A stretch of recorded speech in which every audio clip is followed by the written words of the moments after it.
Najib ரசாக்கின் எஞ்சிய சிறை தண்டனையை வீட்டுக்காவலில் அனுபவிக்க புத்ராஜயாவை கட்டாயப்படுத்துவதற்காக அது தொடர்பான அவரது வழக்கு மனுவை சீராய்வு செய்வது குறித்து பொதுமக்கள் விவாதிப்பதை தடுக்கும் வகையில் அரசாங்கம் உயர்நீதிமன்றத்தில் தடை உத்தரவு ஒன்றை தாக்கல் செய்யும்.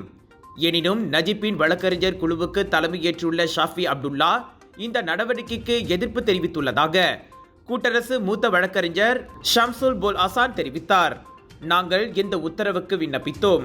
மேலும் இது முக்கியமான விவகாரங்கள் சம்பந்தப்பட்டதாக இருப்பதால் விசாரணையின் முடிவு தெரியும் வரை தடை நடைமுறையில் இருக்கும் என்று கேட்டுக்கொண்டோம் என நீதிபதி அயாத்துல் அக்மால் அப்துல் அசீஸ் முன்னிலையில் நடந்த வழக்கு நிர்வாகத்திற்கு பிறகு செய்தியாளர்களிடம் பேசிய போது ஷம்சுல் இத்தகவலை வெளியிட்டார். இதன் தொடர்பில் ஜனவரி 20ஆம் தேதிக்குள் அதிகாரப்பூர்வ மனுவை தாக்கல் செய்யும்படி அரசாங்கத்திற்கு நீதிபதி உத்தரவிட்டுள்ளார். அதோடு இந்த மனுவுக்கு பதில் அளிக்கும்படி நஜீப்பிற்கு 1 வாரம் அவகாசம் வழங்கப்பட்டுள்ளது.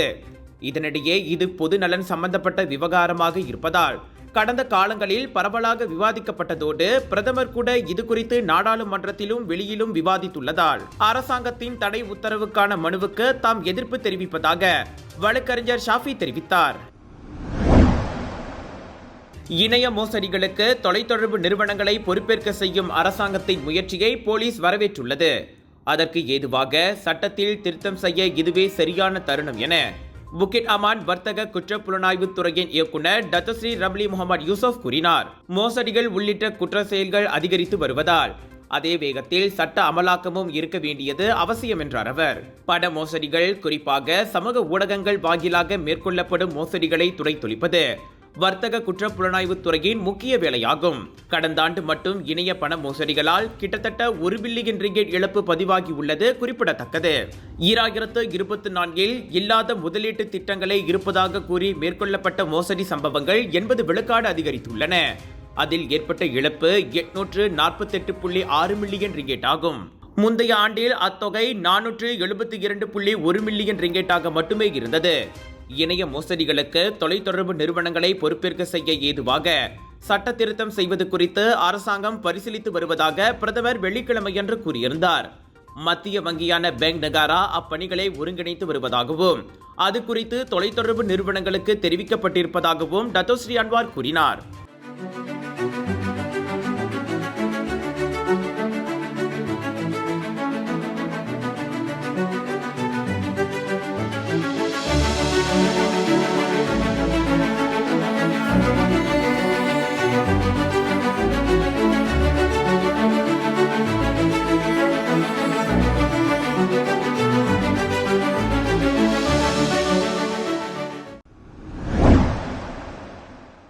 காஜாங் பத்துசெம்பிலான் சராஸில் ஓர் அடுக்குமாடி குடியிருப்பில் பூனைகளை உயிரோடு சாக்கு பைகளில் கட்டி போட்டதாக நம்பப்படும் சிலரின் வாக்குமூலங்கள் பதிவு செய்யப்பட்டுள்ளன.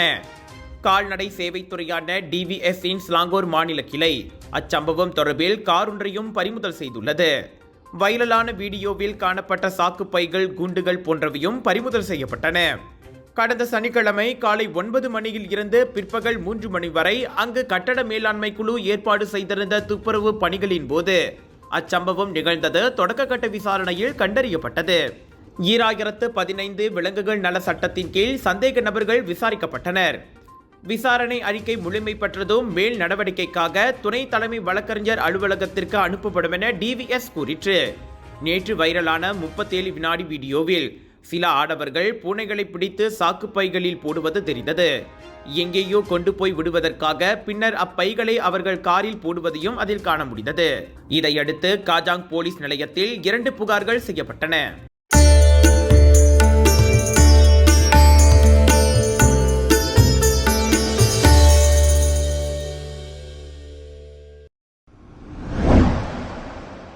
ஜோ பைடன் தனது அதிபர் பதவி காலத்தை ஜனவரி 20ஆம் தேதி நிறைவு செய்வதற்கு முன்பாக காசாவில் போர் நிறுத்த மற்றும் பிணை கைதிகள் உடன்பாட்டை எட்ட அமெரிக்காவும் இஸ்ரேலும் முயன்று வருகின்றன.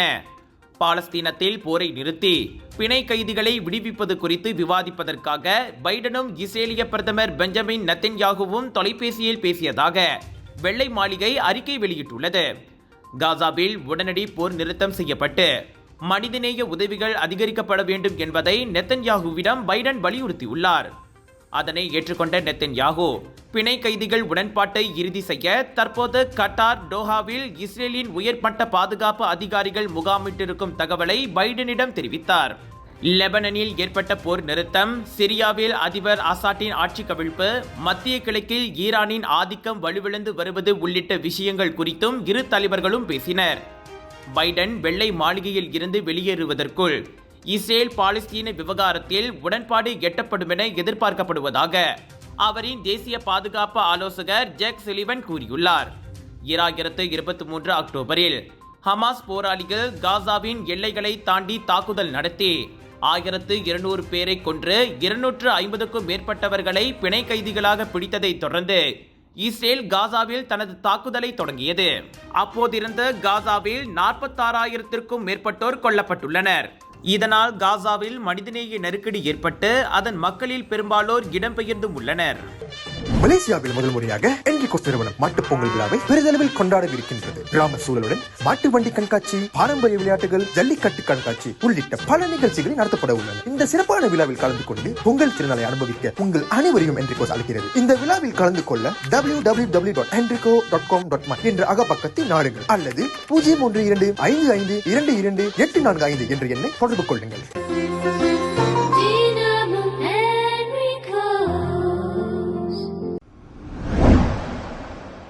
83 வயது ஓட்டுநர் தவறுதலாக எக்ஸிலேட்டரை அழுத்தியதால் அவரது பெருடுவா மைவி கார் கடையில் மோதியதில் பெட்ரோல் நிலையத்திற்கு அருகே நிறுத்தப்பட்டிருந்த மோட்டார் சைக்கிளில் மோதியது. சுங்கைப்புத்தானி ஜலான் சிண்டாய் ஜயாவில் ஃபேமிலி மார்ட் கடையில் நிகழ்ந்த இந்த சம்பவம் அங்கிருந்த ரகசிய கண்காணிப்பு கேமராவில் பதிவான 21 வினாடி காணொளி சமூக வலைத்தளங்களில் வைரலானது. பெருடுவா மைவி காரின் ஓட்டுநர் பெட்ரோல் நிரம்பிய பின் காரின் பிரேக்கிற்கு பதில் எக்ஸிலேட்டரை அழுத்தியதால் அக்காரின் முன்னால் 31 வயது ஆடவர் நிறுத்தி வைக்கப்பட்டிருந்த மோட்டார் சைக்கிளை மோதியதாக குவாலமுடா மாவட்ட போலீஸ் தலைவர் துணை கமிஷனர் வான் அசருடீன் வான் இஸ்மாயில் தெரிவித்தார். இதனைத் தொடர்ந்து காரும் மோட்டார் சைக்கிளும் அங்கிருந்த கடையின் கண்ணாடி சுவரில் மோதியதாக வான் அசருடீன் வெளியிட்ட அறிக்கையில் தெரிவித்தார். இதனால் அந்த காரும் கடையின் கண்ணாடி சுவரும் சேதமடைந்தன. இச்சம்பவத்தில் எவரும் காயமடையவில்லை. ஜோர் சிங்கப்பூர் மக்களை, நாட்டின் தலை சிறந்த புகழ்பெற்ற இந்தியன் எக்ஸிபிஷன் ஏற்பாட்டாளர் கலர்ஸ் ஆஃப் இந்தியா வழங்கும் பிரம்மாண்டத்தின் உச்சம் southern international Indian expo and viral food festival 24 ஜனவரியிலிருந்து 2 பிப்ரவரி வரை தாசிக் சென்ட்ரல் ஸ்கூடாய் ஜோபார்வில் latest Indian wedding collections, travel packages, tattoo artist, ladies accessories, jewelry, clothing collections, sari, kurtas, kurtis, Punjabi suits, lehengas, jippa, kids wear and more. Big sale, big discount. Jalan அலோஸ்தா பட்டவட் சாலையின் 48.2 கிலோமீட்டரில் நேற்றிரவு motor சைக்கிளை ஓட்டி சென்ற பெண் ஒருவர் காரில் மோதி மற்றொரு காரின் மீது வீசப்பட்டதில் மரணமடைந்தார். இரவு 8 மணியளவில் நிகழ்ந்த இந்த விபத்தில் பலத்த காயமடைந்த சுமார் 30 வயது மதிக்கத்தக்க அந்த பெண் நிகழ்விடத்திலேயே உயிரிழந்தார் என குவாலமுடா மாவட்ட போலீஸ் தலைவர் உதவி கமிஷனர் வான் அசருடீன் வான் இஸ்மாயில் தெரிவித்தார். பலத்த மழையின் போது SYM போனஸ் மோட்டார் சைக்கிளை ஓட்டி சென்ற பெண் புரோத்தோன் வீரா மற்றும் ஹோண்டா சிட்டி காருடன் விபத்துக்குள்ளானது. அந்த பெண் சாலை சந்திப்பில் வலதுபுறம் வளைந்து தாமான் பெருமாஸ் புத்ராவை நோக்கி சென்றபோது இந்த விபத்து நிகழ்ந்ததாக தொடக்கக்கட்ட விசாரணையில் தெரிய வந்தது. புரோத்தோன் வீரா கார் மோட்டார் சைக்கிள் ஓட்டியின் பின்னால் மோதியதை தொடர்ந்து மோட்டார் சைக்கிள் ஓட்டி சாலையின் எதிரே விழுந்ததால் அவரை ஹோண்டா சிட்டி கார் மோதியதாக வான் அசருடீன் வெளியிட்ட அறிக்கையில் தெரிவித்தார்.